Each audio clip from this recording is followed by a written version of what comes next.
अथैकोनचत्वारिंशः सर्गः।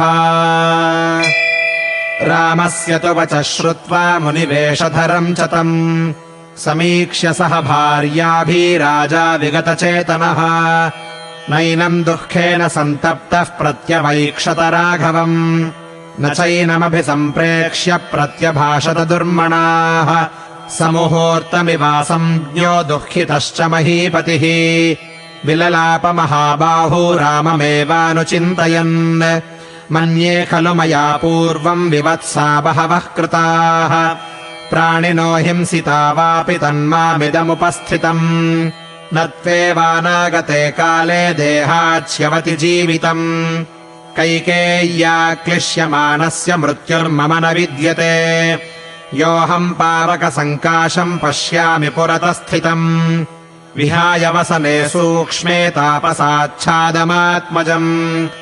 एकस्याः खलु कैकेय्याः कृतेयम् खिद्यते जनः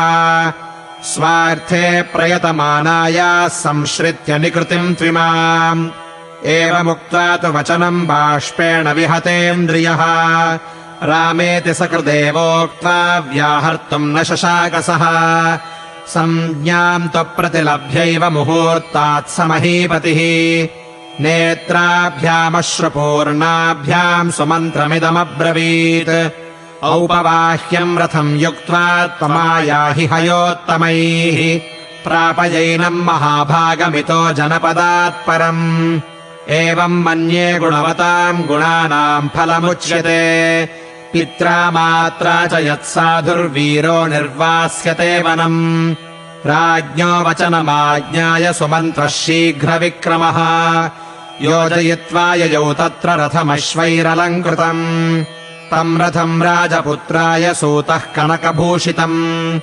आचचक्षेऽञ्जलिम् कृत्वा युक्तम् परमवाजिभिः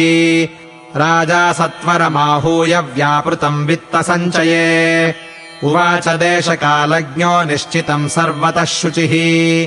वासांसि च वरार्हाणि भूषणानि महान्ति च वर्षाण्येतानि सङ्ख्याय वैदेह्याः क्षिप्रमाणय नरेन्द्रेणैव मुक्तस्तु गत्वा कोशगृहम् गतः प्रायच्छत्सर्वमाहृत्य सीतायै क्षिप्रमेव तत् सा सुजातानि वैदेही प्रस्थिता वनम् भूषयामास गात्राणि तैर्विचित्रैर्विभूषणैः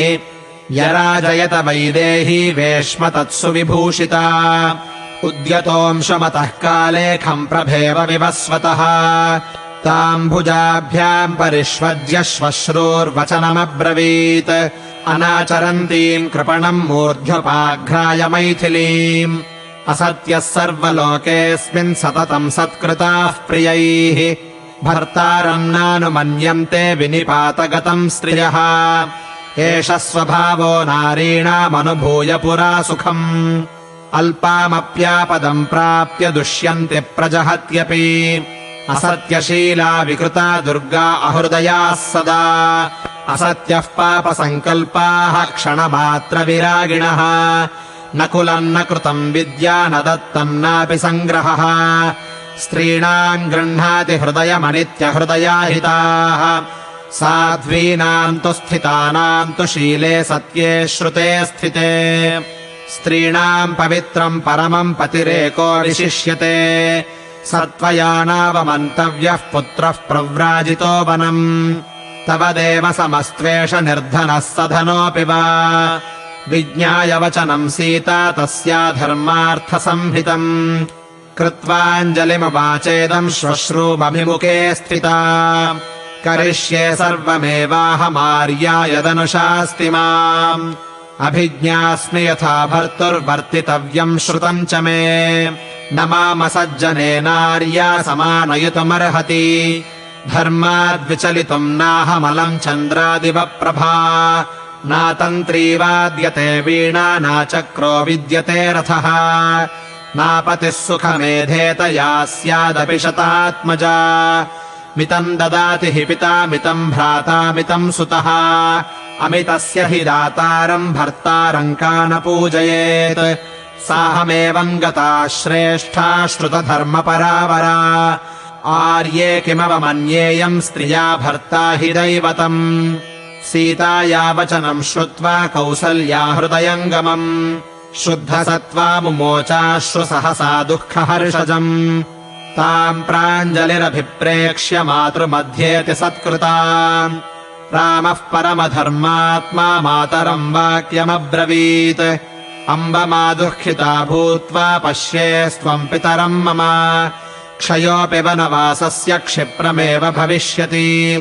सुप्तायास्ते गमिष्यन्ति 9 वर्षाणि 5 च समग्रमिह सम्प्राप्तम् माम् द्रक्ष्यसि सुहृद्वृतम् एतावदभिनीतार्थमुक्त्वा स जननीम् वचः 300 शतार्धा हि ददर्शावेक्ष्य मातरः ताश्चापि स तथैवार्ता मातृर्दशरथात्मजः धर्मयुक्तमिदम् वाक्यम् निजगादकृताञ्जलिः संवासात् परुषम् किञ्चिदज्ञानादपि यत्कृतम् तन्मे समुपजानीत सर्वाश्चामन्त्रयामि वः वचनम् राघवस्यैतद्धर्मयुक्तम् समाहितम् शुश्रुवुस्ता स्त्रियः सर्वाः शोकोपहतचेतसः जज्ञेथ तासाम् सन्नादः क्रौञ्चीनामिव निःस्वनः मानवेन्द्रस्य भार्याणामेवम् वदति राघवे मुरजपणवमेघघोषवद्दशरथवेश्म बभूव यत्पुरा विलपितपरिदेवनाकुलम् व्यसनगतम् तदभूत्सु दुःखितम् इत्यार्षे श्रीमद् रामायणे वाल्मीकीये आदिकाव्ये अयोध्याकाण्डे 39 सर्गः।